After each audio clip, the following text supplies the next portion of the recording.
Operation നുംഖോറിൽ തുടർ നടപടികളിലേക്ക് കടക്കാൻ കസ്റ്റംസ്. ദുൽഖർ സൽമാന് ചോദ്യം ചെയ്യലിന് ഹാജരാകാൻ നോട്ടീസ് നൽകും. നടൻ അമിത് ചക്കാലക്കലിന്റെ വാഹനങ്ങളെ സംബന്ധിച്ചും അന്വേഷണം വ്യാപിപ്പിക്കും. കള്ളപ്പണം വെളുപ്പിക്കൽ നടന്നിട്ടുണ്ടോ എന്നതിൽ പരിശോധിക്കാനായി ഇ ഡി ഇടപെട്ടേക്കുമെന്നും സൂചന.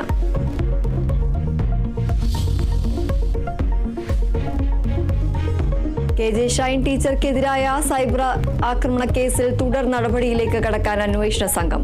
പ്രതികൾ സഹകരിക്കുന്നില്ലെങ്കിൽ അറസ്റ്റ് ചെയ്തേക്കുമെന്നും സൂചന.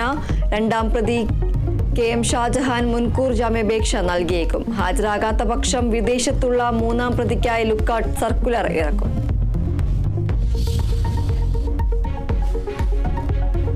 ധർമ്മസ്ഥല കേസിൽ മുൻ ശുചീകരണ തൊഴിലാളി ചിന്നയുടെ മൊഴി രേഖപ്പെടുത്തും. രഹസ്യമൊഴി രേഖപ്പെടുത്തുക മജിസ്ട്രേറ്റിന് മുമ്പാകെ. അന്വേഷണം അന്തിമഘട്ടത്തിലും. മൃതദേഹ അവശിഷ്ടങ്ങൾ കണ്ടെത്താൻ SIT. സംഘർഷ സാധ്യത ഒഴിവാക്കാൻ സൗജന്യ ആക്ഷൻ കമ്മിറ്റി നേതാവിനെ നാടുകടത്തി.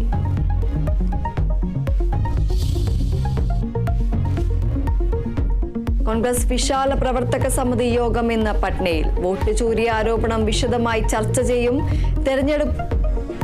തെരഞ്ഞെടുത്ത ബീഹാറിലെ തന്ത്രങ്ങൾ മേയാൻ നേതാക്കൾ.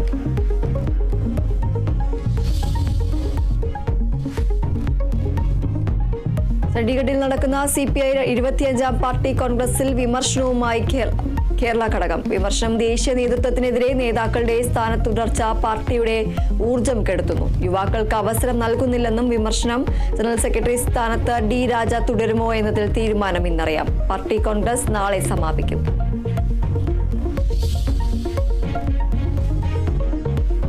H1B വിസ പദ്ധതി പരിഷ്കരണ നടപടികളിലേക്ക് കടന്ന ട്രംപ് സർക്കാർ. കൂടുതൽ ശമ്പളവും വൈദഗ്ധ്യവും ഉള്ളവർക്ക് മുൻഗണന നൽകും.